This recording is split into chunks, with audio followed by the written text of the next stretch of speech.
A lot of people don't understand that this is such a long-term commitment. But if I had to do it all again, I would still do what I did. It turned completely changed their tone, and I was like, yeah, here's how you can stop this. You know, Okay, so people don't care about that.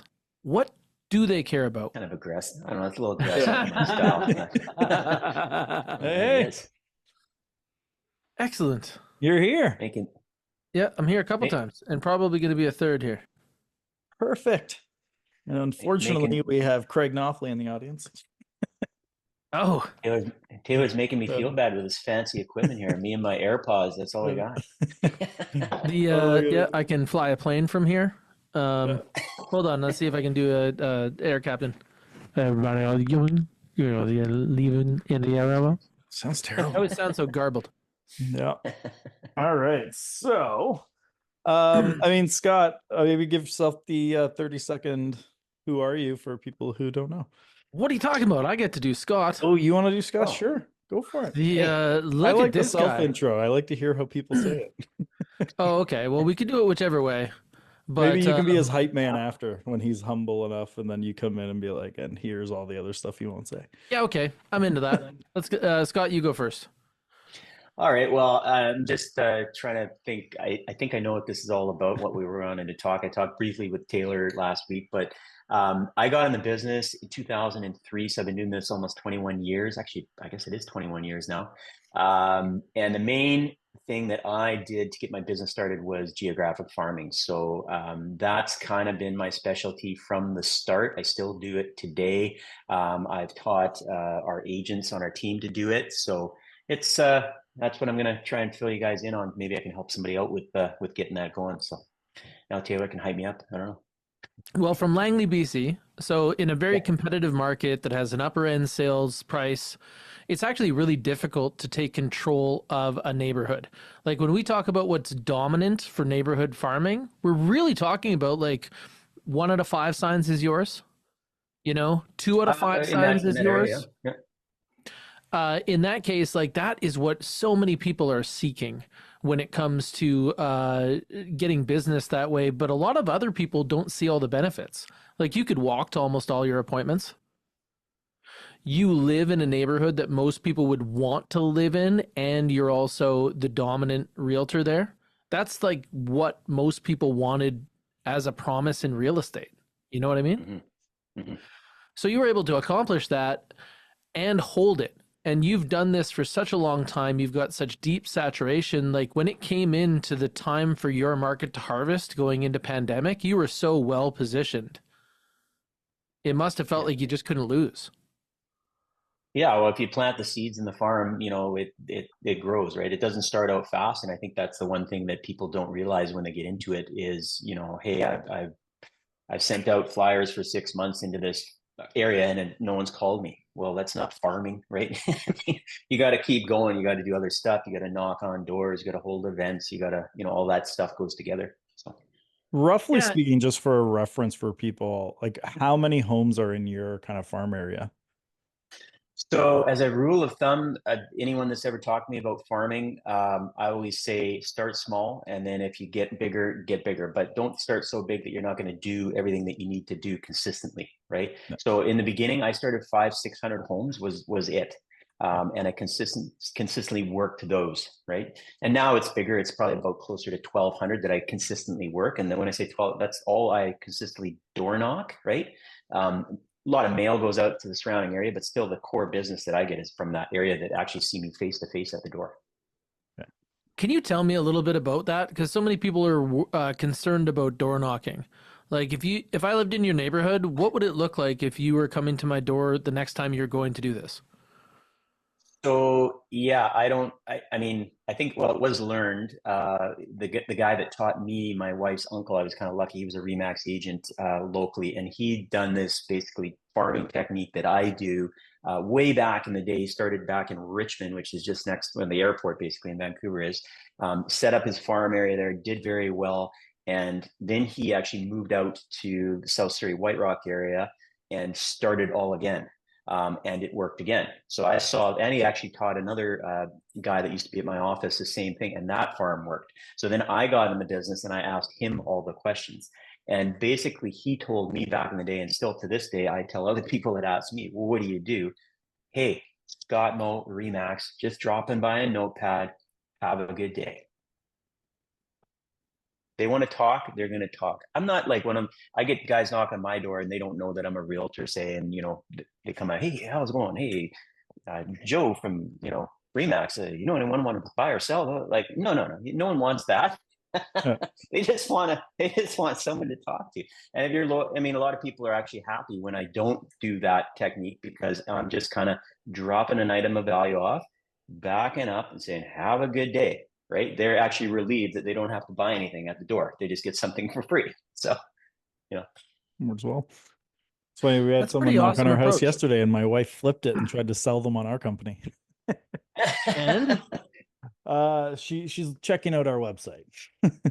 I have two things that are like my kind of weird closes. Yeah. Like I had one guy who called me that thought that I was the scammer that called him from the CRA because they were masking with my number. I have had that. And I took that to client appointment. So calling to complain, like, why are you calling me? Hey, man, I'm not the CRA. In fact, I got similar calls like this and so on. Actually, the reason I answer my phone like this is because I'm a realtor. Oh, you're a realtor? And then off we go, right? So new inbound call technique. Hire someone to do the scam CRA calls from your number. There you go.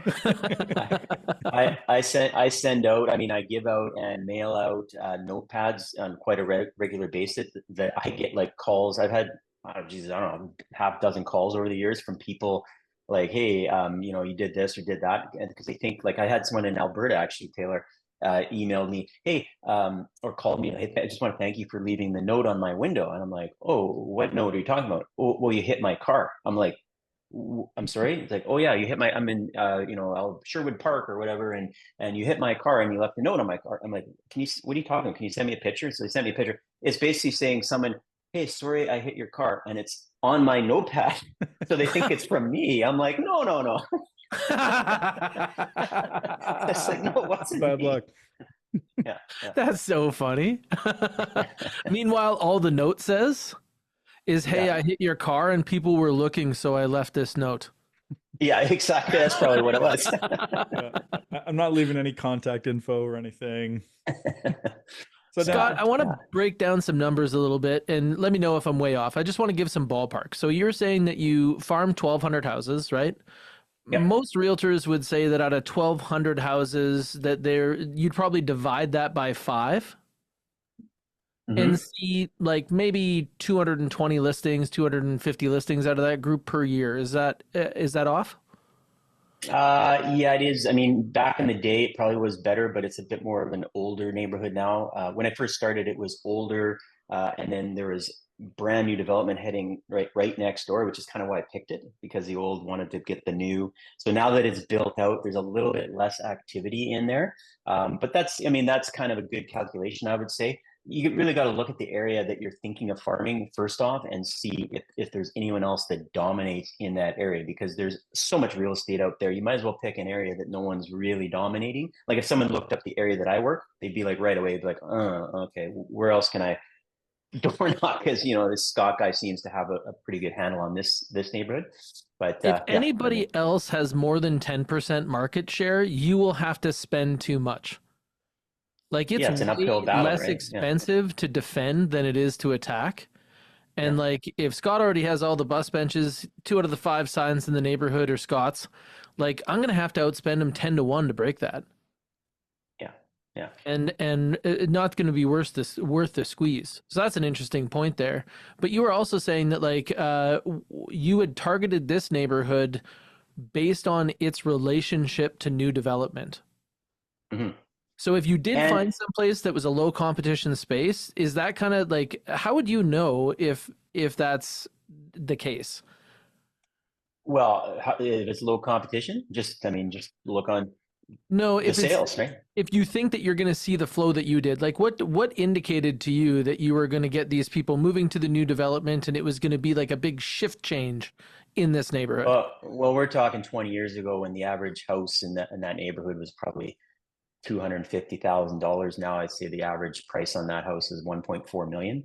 I don't know where people are watching from, but yeah, that's the market out here on the West Coast. But things like if you're looking today, like if I was to set up a new farm today, I would probably look at something that price point is where things are moving. So in our market right now, houses under 1.5 are somewhat moving, but townhouses and things like that under say 900 grand, 800 grand, those are, like I just sold 2 last week, right under 800.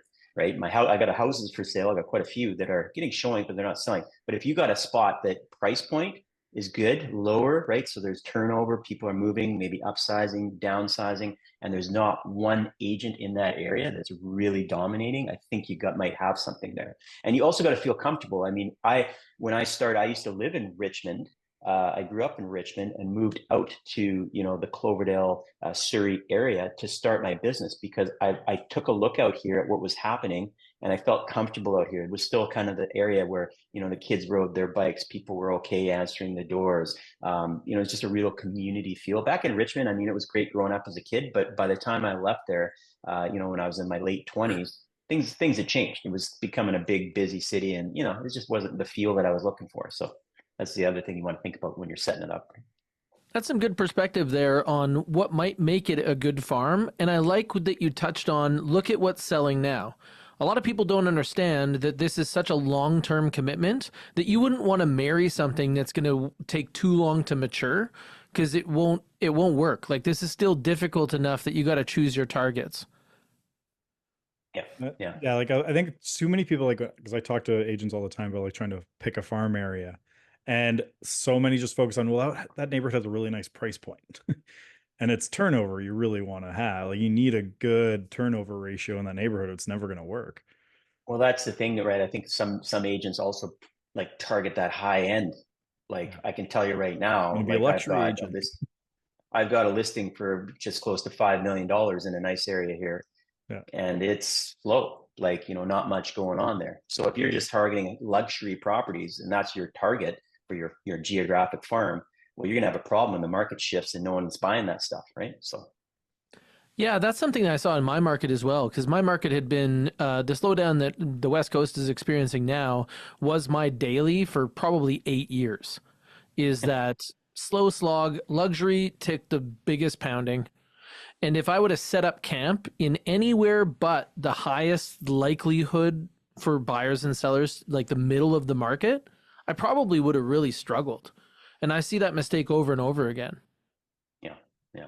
Like if you were to look for your farm now, just kind of going on the marketing side, like what would you say kind of your main farm, like high level main farming piece? So you have like direct mail door knocking, then the door knocking, you have the notepads that go out.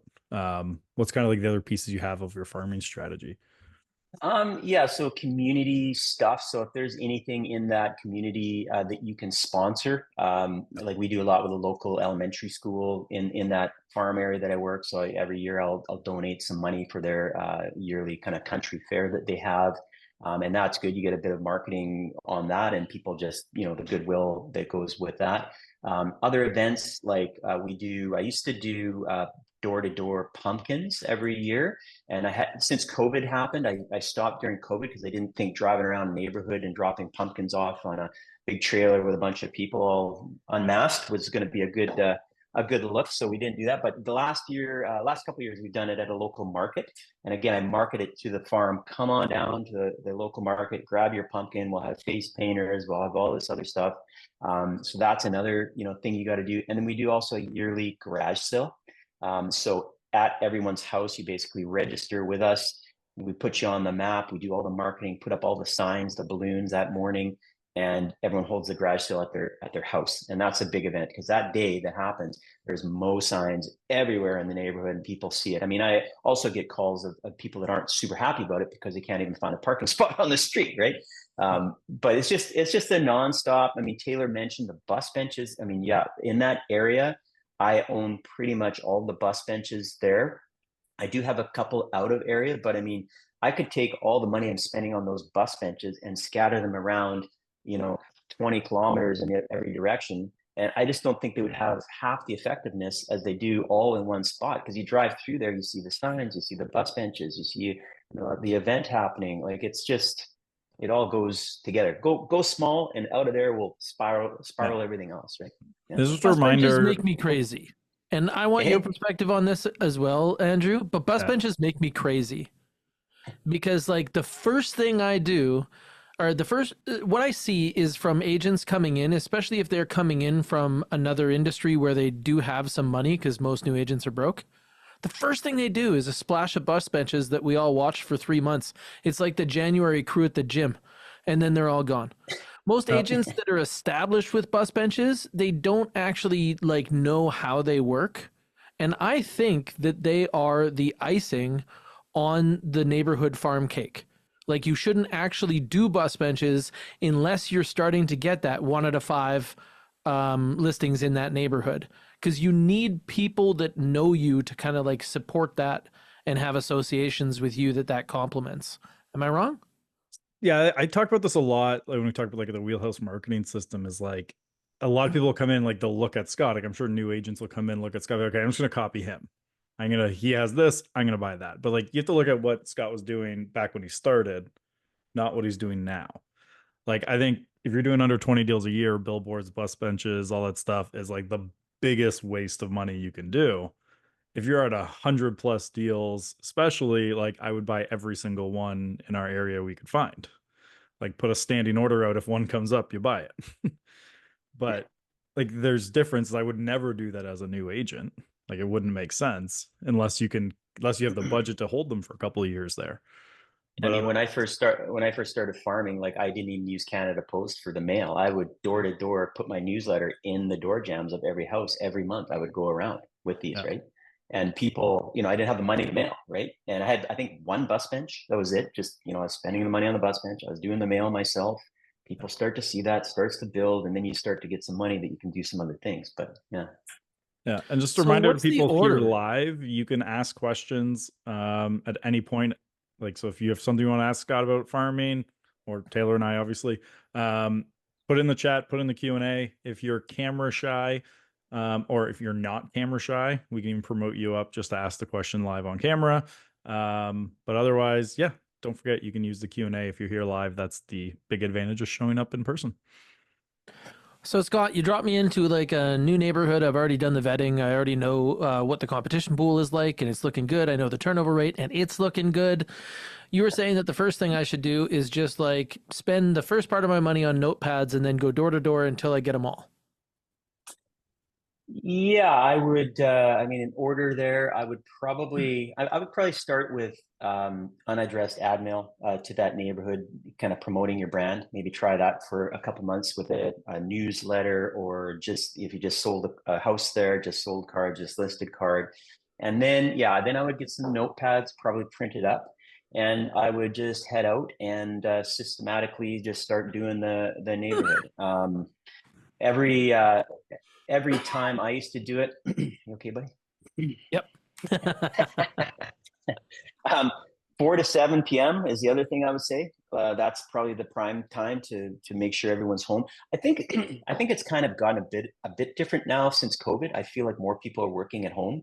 I have done some door knocking midweek, from 11 a.m. to 2 p.m. and there's quite a few people home. So you might get some of those people in the day that you're not getting in the night.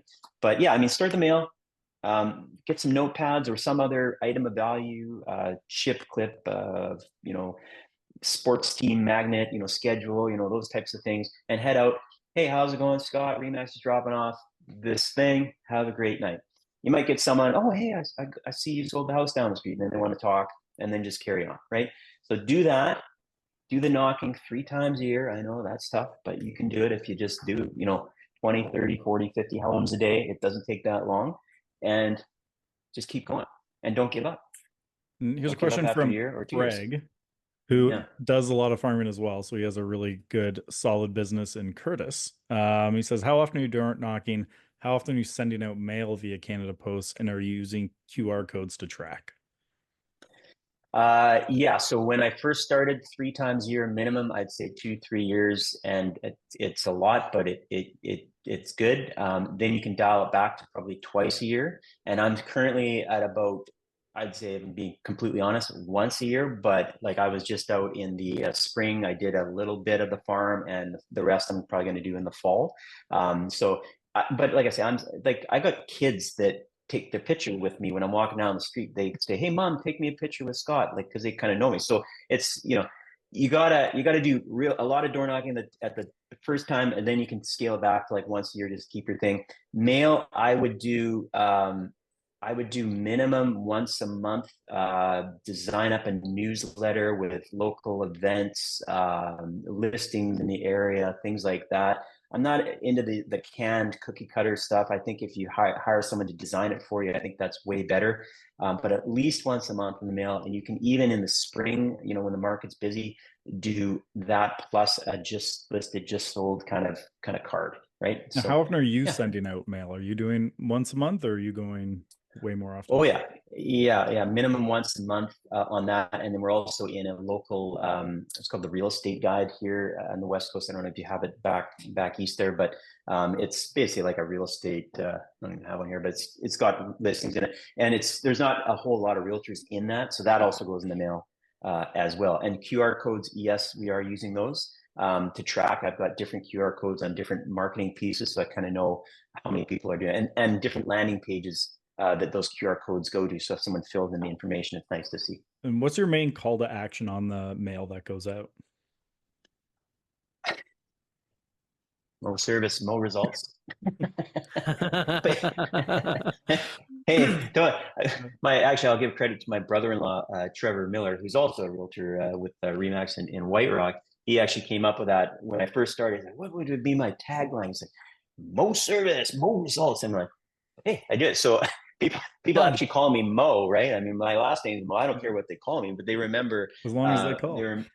They remember Mo. Yeah. I don't have. Selling book your free home evaluation at moteam.ca. List with us. I don't sell your home with us. Mo service. You want Mo service, Mo results. Sell your home with us, right? So No. that's kind of where we're at with it. And like do you have it tracked to like if I send out this many, I'm going to generate this many calls now, typically? It's tough when you're at where I'm at. Like people ask, how many calls you get off your bus benches? Like I don't know. You Yeah. can't track all that, right? But it's like your top of mind is what it is. And if you've got all that going, it's gonna work. I mean, I could turn the mail off tomorrow and probably coast for a year. I probably still get 75% of the calls that I'm getting, right? But Yeah, but like when you take a look at the consistency in which you've done this, as long as I've known you, I've always known you to be very strategic. You're like, hey, this is what's going to get me juice for squeeze. I'm going to do this, but I'm going to keep doing these other things until I kind of decide that I'm going to change my mind on them. But a lot of stuff doesn't just dissipate with you. And now when you're talking about kids recognizing you in the neighborhood, that's just like basically the result of a body of work, you know? mm-hmm, mm-hmm. So when with those consistent actions, do you tie that to something like an ideal calendar? Well, for sure, with the door knocking and the events, and then like, so you got your yearly calendar. I mean, garage sale in the spring, pumpkins in the fall, and then that door knocking, you're going to want to start that depending on where you are in Canada. I mean, I usually start in January, February because weather's usually okay here. But if you got a foot of snow, you're probably going to want to wait till that melts. But definitely, as soon as you can get out in the new year, you're going to want to do that first door knock. Second door knock could be in May, June type thing, and then the third September, October, when things are going good, right? Yeah. Mm-hmm. And another one follow up here from Craig. Are you big on stats like this neighborhood's #1 agent since 2008? Well, yeah, I mean, you're trusted local expert since for the last 20 years, and we've number one two agent team in the entire Fraser Valley for many years. That was definitely on my marketing. I've also had people. I mean, everyone's number one for something. Like, I mean, you guys seen the signs. I mean, I've had a lot of people that have told me too, like, we don't care about that. Like, really, they don't care that you're number one. They care about what you can do for them, right? Oh, come on. So I'm the I've number kind of, one agent in my household. yeah, yeah, yeah. But I did do I that mean, I can't. when I was starting. I did like I'm number one realtor in my family, according to my mother. But then like the asterisk stuff, that's not nothing because my sister has her license. It worked. Yeah. But I don't know. Like the longer I've been in this, the more I mean, it's great to put number one. We're top 1% of realtors.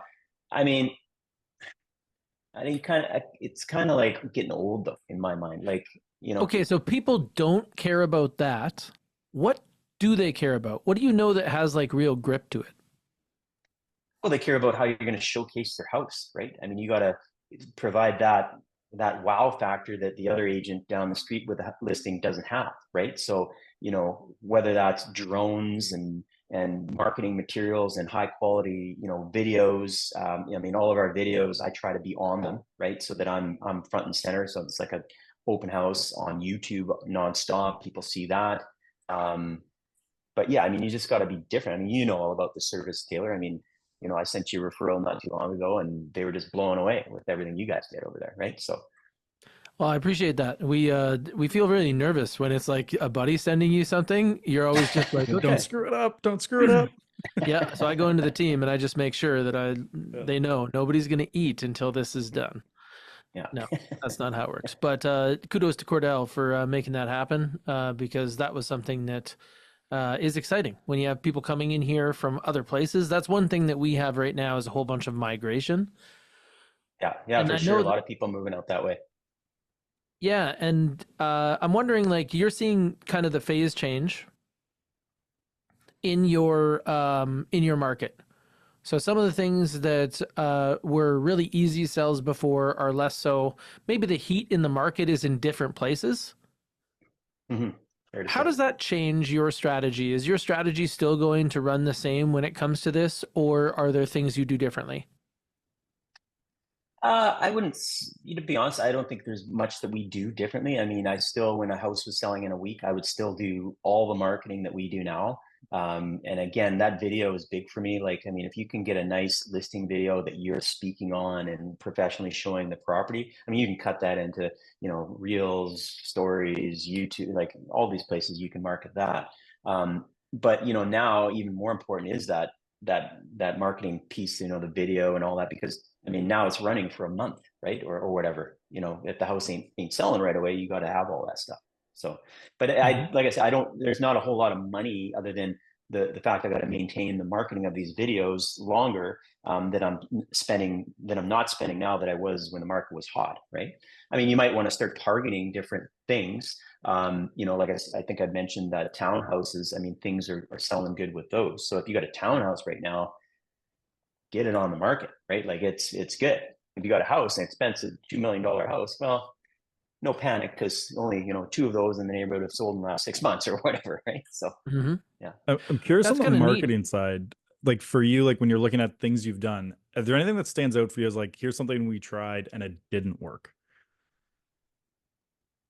Um, I mean, I mean, Taylor has done a bit of this too, in terms of like online leads, Facebook ads, Instagram ads, things like that.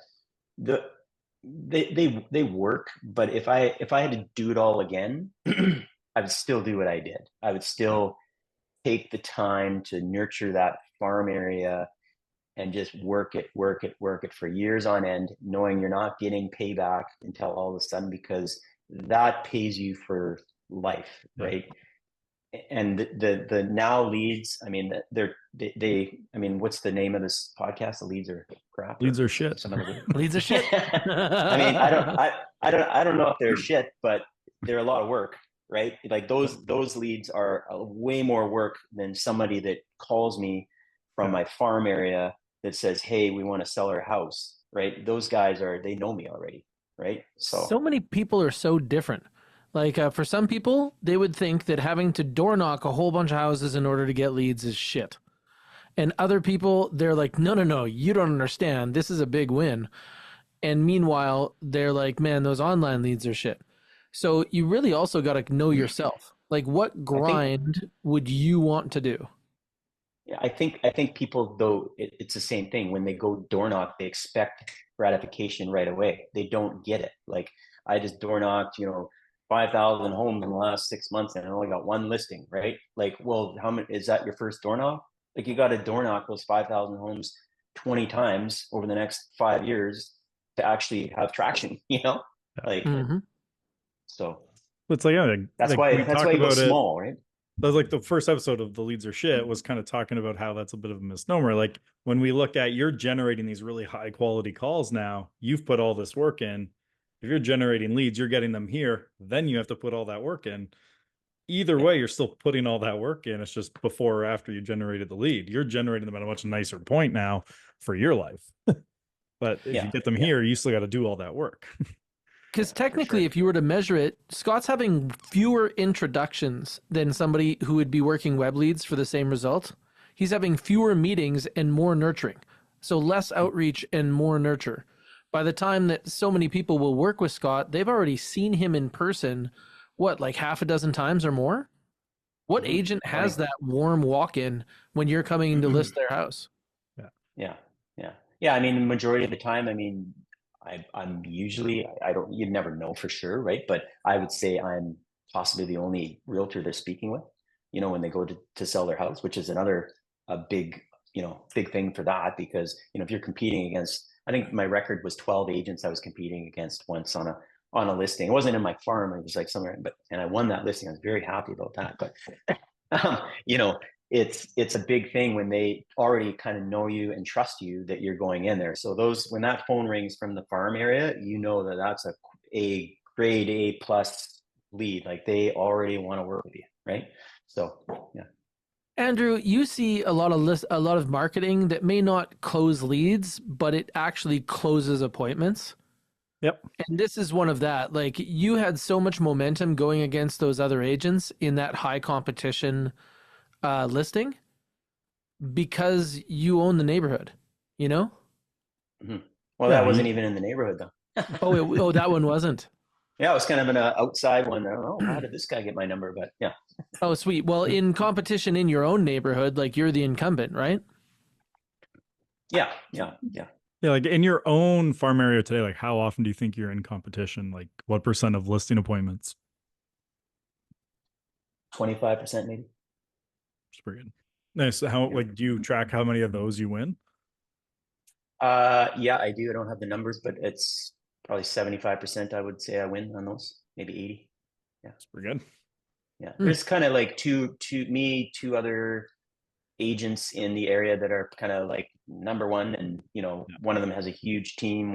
The other is kind of smaller like me, but, yeah, there's a lot more agents too. I mean, I had someone ask me like, would it work today? I was like, it does work today, what I did, but it has changed. I mean, when I started 20 years ago, I think there was maybe 2,500 agents on our real estate board. Now there's close to 6,000. And I mean, that's only the Fraser Valley. It's not the greater Vancouver. On the other side of the river, I don't know whether there's 10 or 15,000 agents over there. But there's a lot more competition, and people now go farther. Like you'll see a sign from a realtor that's like from North Vancouver out here, and you're like, what's going on? Well, that's because the market's been so crazy, right? Like, why would you not take a listing? It's a week of driving, and then it's sold, right? Yeah. But yeah. Hmm. So, where does your online strategy actually like complement your farm? Are you present in things like Facebook groups for your community? Um, is there any other online marketing that you use to complement what you're doing on the street? Yeah, well, I mean, it's kind of like, so when I started, there was no Facebook, no Instagram, no YouTube. Maybe, I don't know, how long's YouTube been around? You'd probably know. 2003, was there any YouTube? You Yeah, probably know. Was Google even a I thing? think I it don't know. actually even might have been the late '90s. Oh, okay. It Just might not But have been enough to get you anything back then, but I think it mm-hmm. did yeah, exist. Yeah. yeah. But yeah, I mean, I kind of like feel like YouTube and TikTok, Instagram, whichever one you want to kind of target, it's kind of like digital door knocking now, right? Like if you want people to see you nonstop and get your personality and all that stuff, those are the new tools that the new agents have now. And I know there's a lot of agents that have never knocked on a door that are doing that kind of stuff, and they're doing quite well also. I mean, we're doing a lot more now on YouTube, right? Videos. I'm trying to do as many videos as I can on there. You can do better targeting, as I'm sure you guys know, with YouTube over Facebook. Your 15-mile radius on There's a way Facebook, around and that. Is there? All right, I'll be talking to you after this. But but the video is big, and I've got a lot of listings or appointments for sure recently, even out of the farm area, from areas that I wouldn't traditionally, like I'm not sending notepads, I'm not sending anything else via YouTube, right? So they're like, hey, we see you on every month on YouTube, and like, oh, okay, there you go. So yeah, there's a lot of different ways to do it, and that's one of the big ones right now we're kind of honing in on, right? Yeah, actually, YouTube is something that has been kind of interesting to me, mostly because I found that the people that seem to be very good at YouTube are also in markets that are getting high migration. Like most of the YouTube stars are in areas that are getting a lot of attention. They're just using it to gather very well. And I know that there's a few people that are particularly good at this. We're going to have Tom Story on, I think, in 2 weeks. Yes. And he has probably one of the most successful Canadian YouTube channels for real estate, done very well. But it's interesting to hear you talk about it because I have to say, most of the stuff that you do works. Like I've been in real estate for about a decade. Half of that's been following Scott around. And he leads me to Little good stuff. conference buddies. Totally. Yeah. So are you I coming in particularly September? remember Coming to Toronto? trying to crawl from San Antonio to Nashville. Oh, that was a tough trip. Yeah. Sorry, what was that, Andrew? So, Scott, you coming to Toronto in September? I'll be there. Yeah, at the Activate conference. Yeah. Yeah, nice. We'll chat to you about what we're doing before. Sounds good. Yeah, should be Yeah, good. so I think that we hit some of the things on there. So you like YouTube for the targeting. Is there anything else that you do for online? Well, yeah, Facebook. I mean, Ylopo is one of the other companies I use quite a bit for that. So they, Facebook, Instagram, ads, video. So we get quite a lot of leads off of that. But again, those are the internet leads that everyone talks about. The leads of shit, right? They're not shit. They're just a lot of work. You got to nurture them and pay attention to them for sometimes a year or two until they convert, right? I mean, if you're getting 2-3% conversion out of those, you're doing tremendously well, right? But yeah, other than that, like I say, it's not rocket science. It's work, right? I mean, everyone talks about farming and they send some stuff in the mail and it doesn't work and they're like, this is crap, right? Yeah, I'm Yep. curious if you've seen this because when I talk to people who farm a lot, they often say they all have the common experience of like every sports team, everyone who ever needs a sponsor for everything is coming to you first. How do you handle those requests? Because there's probably a ton coming at you. I get a lot of them, and to be honest, I don't turn down really many. I'm going to say I kind of limit what I donate to each team, just to kind of keep it palatable. And I tell everyone like I'm happy to help you out, but this is, and I mean, what I give them, they're still very happy with. But it's not like I'm giving everyone like $5,000, right? I can't do that. Yeah. But I like to spread it around, and I mean, everyone's very appreciative. There's one little baseball team here. He reached out to me. He's like, I kind of feel bad. It's been 7 years now. I'm like, no problem, buddy. What's your email? I'll transfer you some money, right? So, but it's big because people pick up on it. And I mean, right on our website, if you go, I mean, I've got all the kind of local things that we've donated to, volunteered at. And I mean, it's good. I mean, I've even got my kids, helping out with a lot of that stuff now too. And, just showing them, hey, the community workings, you're putting bread and food on the table here. So, give it back and it all comes full circle, right? The one that I always find that people who farm as their primary source are very split on. Do you wrap your car? No, I don't. And the reason is I think I'm a bit of a wild driver in a way. And I was even like, when I first started, I wanted to get like, Mo team or whatever on my license plate. At first I was like, oh, maybe that's not a good idea. So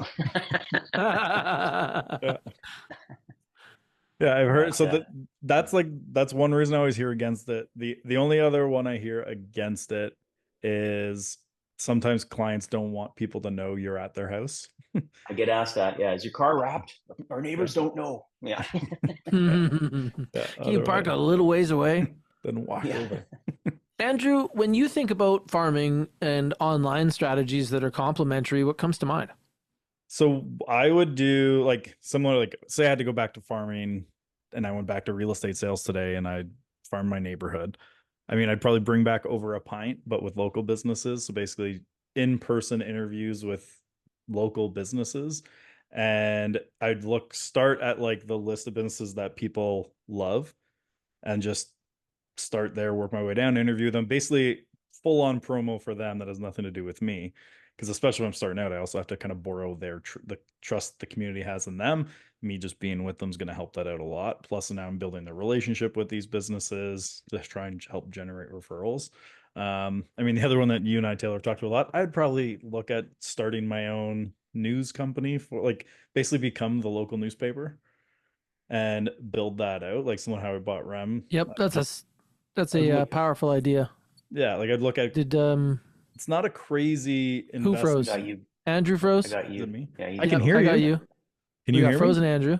But can and you now So we're see he was me? starting news talking. companies. No, he's trying to convince me to buy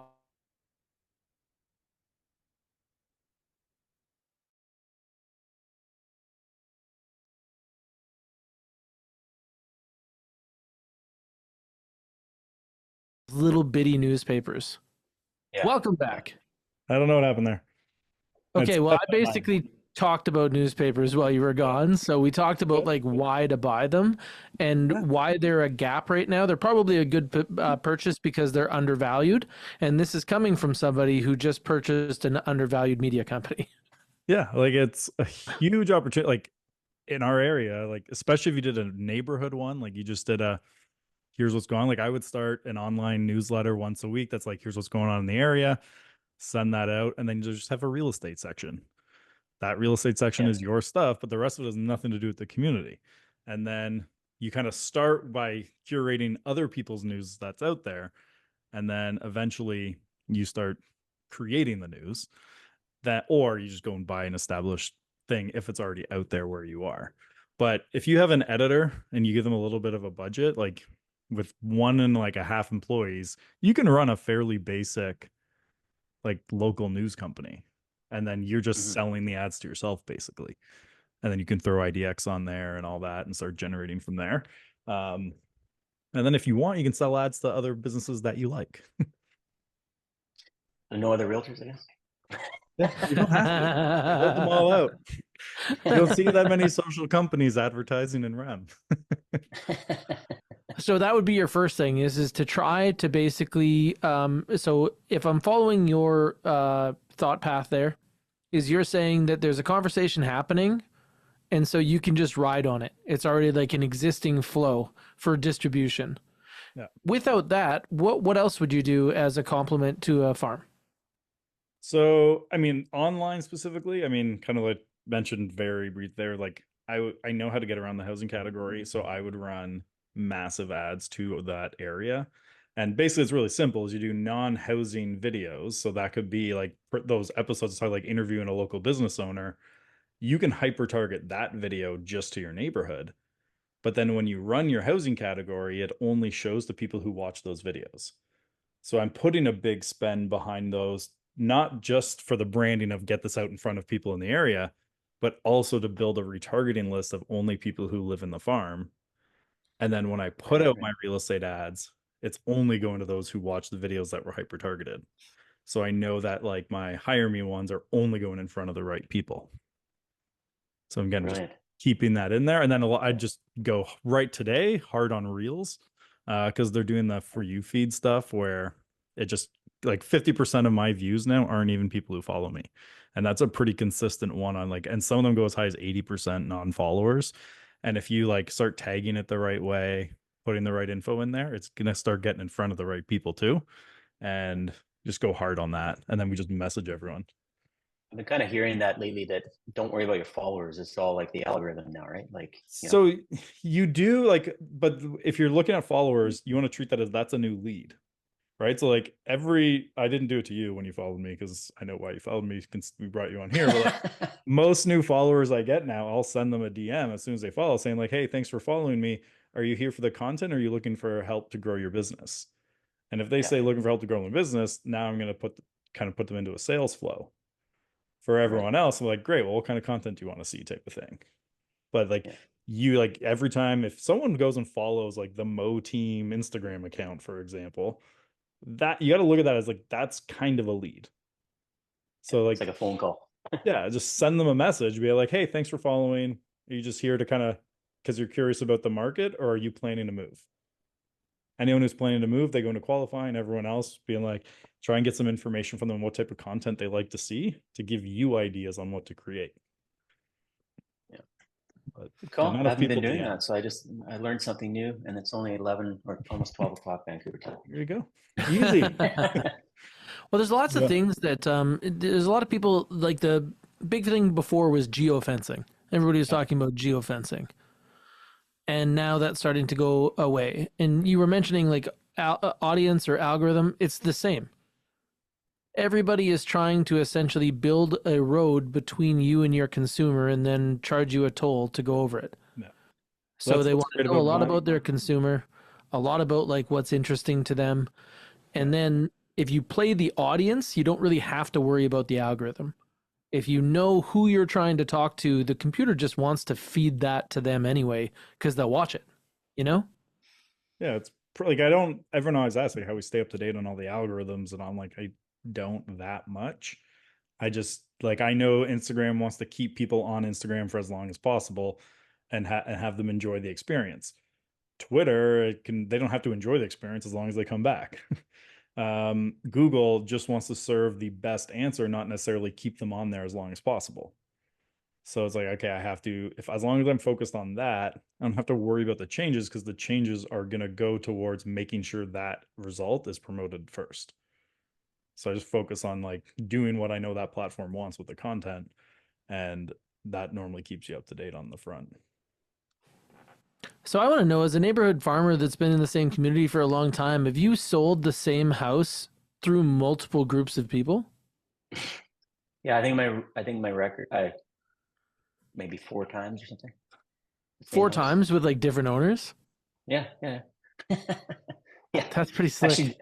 Actually did I did an evaluation. They haven't listed yet, but the other a month or two ago, and that would have been my third time if they sell it, that one. But I'm pretty sure I've done 4. Yeah. Yeah. Do you have a strategy if like an out of town agent brings a buyer in? Do you have a strategy to now become their listing agent down the road? Well, if they move into my farm area, it's pretty simple because they never probably hear from their agent anymore if they're not, following up and they're seeing me every month, right? Yeah. So like in the mail and whatever. So yeah, There was a I've Toronto had agent quite I a knew few. who would deliver, when they moved in, a box that was like, hey, I know your agent wasn't from around here. Here's a list of like the local resources you might need. Basically brought them a welcome to the neighborhood kit. Oh, And it's kind of aggressive. I don't know. It's a little aggressive for my style. Like, just like a piranha. What do they do? They call it the battle box. the 7-year play.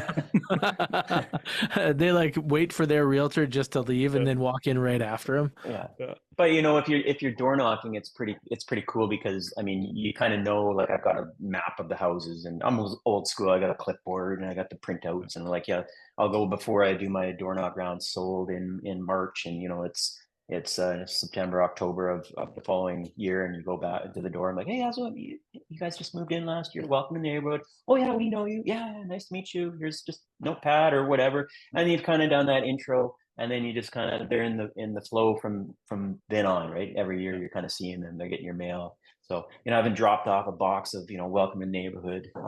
I'm number one, but it's the same kind of effect, right? So. Craig's asking, do you get any blowback for over advertising? Yeah. And it's funny because like you get, I just had one last month. I got a Google review, a 1-star Google review. Stop putting your shit in my mailbox. But it's like, but and I've had those over the years. To me, it means it's working. Yeah. If there's always grumpy people everywhere. If they're that grumpy that they got the time to email you or call you or text you, or usually it's what is it? I mean, the Google review, I don't even know who they are, right? So, but they let you know that it's pissing them off. I'm like, yes, it's pissing them off, right? So, I mean, it's just paper. It's not, you don't like it, go to Canada Post, get on you don't want ad mail or whatever. I mean, some of it you won't be able to avoid if I'm dropping it off in person, but Yeah. yeah, Yeah, I So got you that have to do once when I enough to was have an. selling, and so I got one time when I was selling because I didn't do that much of this. I only sold a couple of years, and I actually just sent them the instructions on how to get get themselves off the list. Yeah. And they ended up saying thank you. I really appreciate it. Like they completely changed their tone, and I was like, yeah, here's how you can stop this. Like Yeah. all of Yeah. it. Yeah. It worked pretty well. Yeah, you want to have an impact, and if you're having an impact, it's going to end up having a little bit of a negative, right? Yeah. Yeah. But when it happens at the door, like you mentioned, a review isn't bad, but a lot of people are worried about door knocking because they're worried about conflict at the door. I didn't have a whole lot of that. I mean, maybe back in the day was a little bit less confrontational. Like people weren't like super worked up about people knocking on their door. I kind of have heard recently, like realtors like on my team and whatnot that have tried door knocking. They've had a few more of those, like get out of our complex. It says no soliciting or whatever, right? Like, but and then I said, well, I'm not soliciting. I'm just giving you something free. I'm not asking for anything here, right? I mean, there's ways to get around it, but when I first started, I didn't have many, and maybe out of 500 houses, maybe one person said, listen, I'm not interested, please go away, right? And you're just like, on to the next, right? Knock, knock, knock, right? It's like you kind of Mm-hmm. shrug it off. But yeah, I mean, most people now, I mean, it's easy because they know, if anything, it takes them too long to do it because everyone seems to want to talk, right? Because you're a very friendly figure, and they know you're not hard salesman pushing them into sign here, So, but yeah, I mean, I wouldn't worry about it. I mean, if someone's mad at you, just laugh. I mean, you're in sales, man. Like you got to have tough skin. Like, maybe have a board on your office wall, the number of pissed off people. Like, yes, I hit 20, right? Like, just move on to the next one. The next one's going to be nice, right? And thank you for coming by, right? So, Yeah. And then as a follow-up, unrelated, how do you monitor your competition? who cares about the competition? I mean, if I'm selling houses, I don't care. I mean, have I scoped their Facebook ads and whatnot? I mean, everyone, Google how you see what ads other people are running. That's pretty easy to do. But there's no real anything I've seen there where I've been like, oh, I should be doing that. But yeah, I don't really care too much about my competition. I mean, if people are mailing into the same farm, which they do. I mean, it's my sister actually lives in the farm, so she kind of keeps me apprised of, oh, there's a new flyer here, right? And I look at it, and most of them are just kind of like, I'm like, whatever, that they're going to mail for 2 months, and that's it. And yeah, they're done. Yeah. But yeah, I don't really put a lot of energy into what the competition is doing, as long as you're doing the things that are consistently getting you results. Now, do you track like what other agents might have like a decent market share in your neighborhood, like with you? Yeah. I mean, there's been a couple over the years that I've been like, oh, another sign from that guy. Oh, but they're not there today, you know? Yeah. I mean, That's what sometimes I was people wondering get one. about. Is Yeah. like so there's been a couple of people that have got your attention with how much they're doing. Yeah. Not a couple, maybe one. Yeah, maybe one or two over 21 years where I've been like, oh, another sign. But you know what it is, as if you're doing the job right. I mean, if I get a listing outside my farm, I mean, you should be doing a mini little farm around that listing, right? Like, what do they say, the 10 on each side and the 20 across the street at least, right? Just listed flyer. And then when it sells, a little door knock, maybe with a notepad. Hey, just dropping, we just sold the guys down the street, wanted to drop off a notepad. Oh, you want to know how much it was? Oh yeah, well, okay, right. So, and then you get listings off of that, and sometimes that can have a bit of a snowball effect within my farm. It's funny, actually, a realtor I know, as that's happened over time to time, he's like, hey, Scotty, he's like, I noticed a few weeds in your farm. He calls them weeds, right? Like, you got your nice farm going, mow sign, and all of a sudden, weed. Like, what's going on? But there's a lot of realtors out there. A lot of people know, family members, friends. I mean, you can't get them all, and that's totally fine. And I get it. And you're not going to gel with everyone either, right? Like, some people aren't going to call you, even though you're number one in the neighborhood, right? So move along. It's sales. Go get the next one. So what I'm hearing is like a lot of those people that got your attention, it was because they had good form. And so they might have picked up more than just that single listing, a couple bangs in a row kind of thing. But nobody that came in that had like techniques, that was something that got your attention, and nobody that had staying power. Not really. No. Like I say, I Uh, mean, there's a couple other realtors in the area that do a lot of work, but that little area that I kind of like hammer, like it's to get in there. Like, do you want to go knock 4 times a year and spend money every month and do what I'm doing? Like, why? Like, just go to another area, right? Now So, let's try a little exercise. You are a brand new agent, and Scott Mo team is run by someone else. yeah. You now want to establish yourself in that neighborhood. How would you go about it when there's a team like the Scott Mo team there? Well, I wouldn't even waste my time, but I mean, I I mean, you'd be door knocking, right? You'd be mailing monthly, you know. You maybe you have your own garage sale. I mean, why would you have two in the same neighborhood on a different date? You know, you might put on a different type of event, right?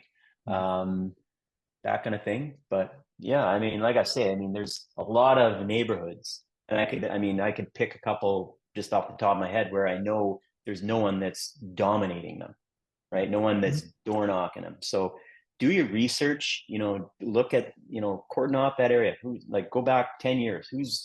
It's pretty apparent when there's someone that's selling a lot in that area and they're doing something, right, to get that business. And will you ever look at like adding another neighborhood to what you have now, or are you pretty content with kind of the way the business is? So I've got my team has ebbed and flowed over the last couple of years, but like one of the guys on my team right now, he's fairly experienced. He's like 15 plus years in the business. We're starting up another little farm area with him.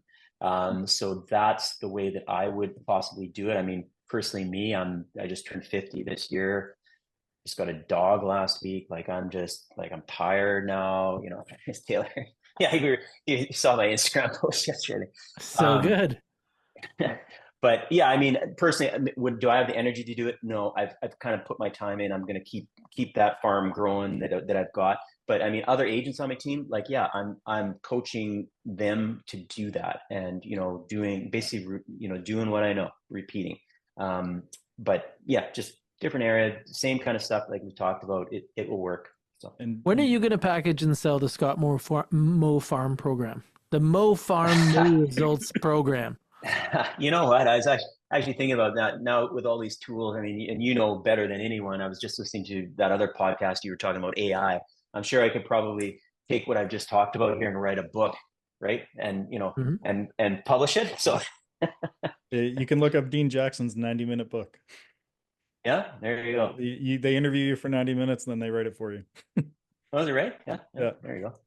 Yeah, It's yeah. not Yeah, gonna I be a mean, big book, but yeah.